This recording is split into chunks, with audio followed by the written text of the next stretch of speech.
Welcome to Padma's video. இன்றைக்கி நம்ம பூண்டு சாம்பார் தாங்க பார்க்க போகிறோம்.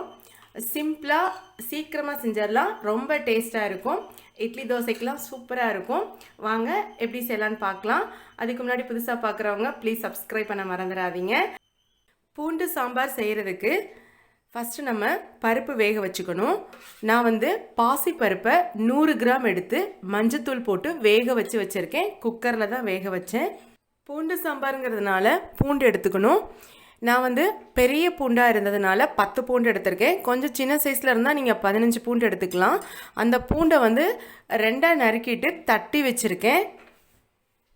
இந்த மாதிரி உரல் இருக்கும்ல, இதில் நம்ம காய் கட்டுற போர்ட்லேயே வச்சு நல்லா கொஞ்சம் தட்டி வச்சுக்கிட்டோம்னா நல்ல ஒரு எண்ணெயில் வதங்கி வாசமாக இருக்கும்.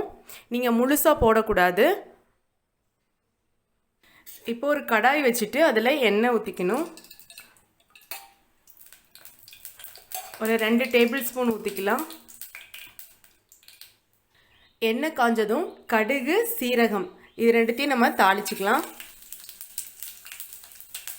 அடுத்து இதில் பச்சை மிளகாய் 2, தட்டிய பூண்டு, ஒரு பெரிய வெங்காயம் மீடியம் சைஸில்,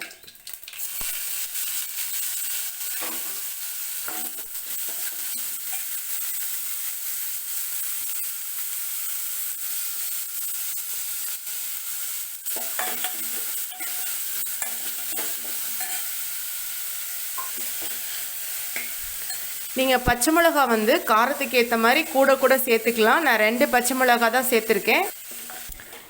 இப்போது வெங்காயமும் பூண்டும் நல்லா வதங்கிருச்சு. இந்த ஸ்டேஜில் நம்ம தக்காளி ஆட் பண்ணிக்கலாம். நான் மீடியம் சைஸில் 2 தக்காளி கட் பண்ணி எடுத்திருக்கேன்.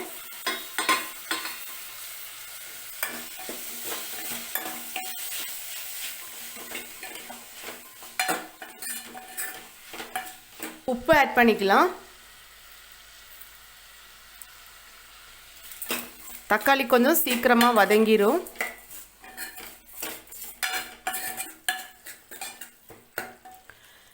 தக்காளி நல்லா வதங்கிருச்சு. தக்காளி நல்லா வதங்கின உடனே இப்போ நம்ம பருப்பு சேர்த்துடலாம்.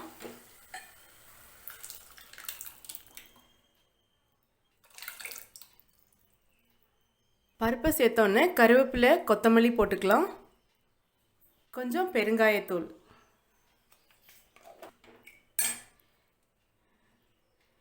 இப்போது நம்ம பருப்பு, பெருங்காயத்தூள், கருவேப்பிலை, கொத்தமல்லி ஆட் பண்ணியிருக்கோம். உப்பு நான் ஏற்கனவே தக்காளி வதங்கும் போது போட்டிருக்கேன். தேவைப்பட்டால் இப்போ நம்ம செக் பண்ணிவிட்டு போட்டுக்கலாம்.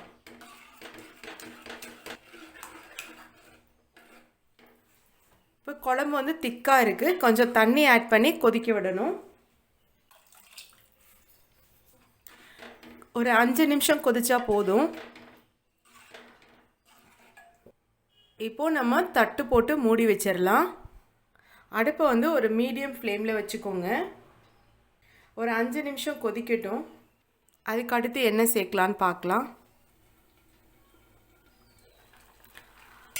5 நிமிஷமாக குழம்பு கொதிக்குது. போதும் கொதிச்சது. இந்த சாம்பாருக்கு நம்ம புளி சேர்க்கலை, அதுக்கு பதிலாக லெமன் சேர்க்க போகிறோம். நான் இது சின்ன லெமன் தான், அரை லெமன் எடுத்திருக்கேன். சீட்ஸ்லாம் ரிமூவ் பண்ணிவிட்டு எலுமிச்சை சாறை நம்ம ஊற்றிக்கணும்.